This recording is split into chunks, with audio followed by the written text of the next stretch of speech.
ஹாய்ங்க, எல்லோரும் எப்படி இருக்கீங்க? இன்றைக்கி மோர் குழம்பு வந்து கும்பகோணம் மோர் குழம்பு கும்பகோணம் ஸ்டைலில் எப்படி வைக்கலான்னு பார்க்கலாம் வாங்க. அதுக்கு மோர் வந்து எடுத்துக்கோங்க.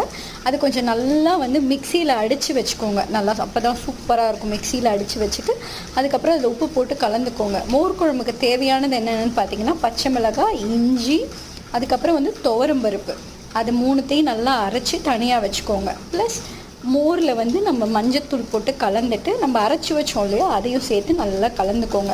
அப்புறம் கொஞ்சம் கருவேப்பிலை போட்டுக்கோங்க. கருவேப்பிலை போட்டு நல்லா தனியாக எடுத்து வச்சுருங்க. அடுத்து வடைக்கு அரைக்கிறதுக்கு ஒன்றும் இல்லைங்க, வெறும் வடைக்கு கடலைப்பருப்பு, கொத்தமல்லி, பச்சை மிளகாய், உப்பு, அவ்வளோதான்.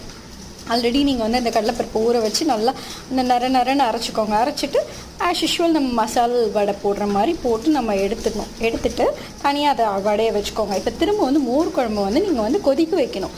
ஃபுல்லாக கொதிக்க விடக்கூடாது. ஏன்னா மோர் குழம்பு நல்லா கொதிக்கக்கூடாது. இந்த மாதிரி மூடி போடக்கூடாது. ஓப்பன்லேயே தான் நீங்கள் விடணும். ஸோ அந்த லைட்டாக கொதி வந்த உடனே வந்து நம்ம வந்து மோர் குழம்பு ஆஃப் பண்ணிடணும். ரொம்ப கொதிக்கக்கூடாதுன்னு சொல்லுவாங்க. ஸோ ஆஃப் பண்ணினதுக்கு அப்புறமா வடை எல்லாத்தையும் ஒவ்வொன்றா நல்லா மூழ்கிற மாதிரி போடுங்க.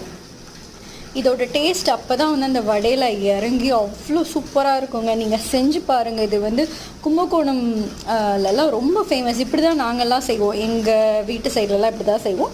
அதுக்கப்புறம் தாளிப்புக்கு வந்து நீங்கள் வந்து ஆஸ் யூஷுவல் எண்ணெய் சட்டி வச்சுக்கோங்க. கடுகு, மிளகா, காஞ்ச மிளகா, குண்டு மிளகா போடலாம், இல்லை நீட்டு மிளகா போடலாம், எது வேணாலும் போட்டுட்டு அதில் அந்த இதை ஊற்றிக்கோங்க. சரிங்களா? ஆல்ரெடி நம்ம பெருங்காயம் போட்டுட்டோம். அதனால் இப்போ பெருங்காயம் போட வேணாம். நீங்கள் பெருங்காயம் போடலைன்னா வேணால் நீங்கள் இதில் பெருங்காயம் கலந்துக்கோங்க.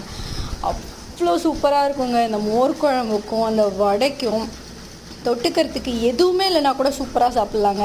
அதுவும் இந்த பருப்புஸ்லின்னு செய்வாங்க. மோர் குழம்பு, இந்த பருப்புஸ்லி அதோட வச்சு சாப்பிட்டா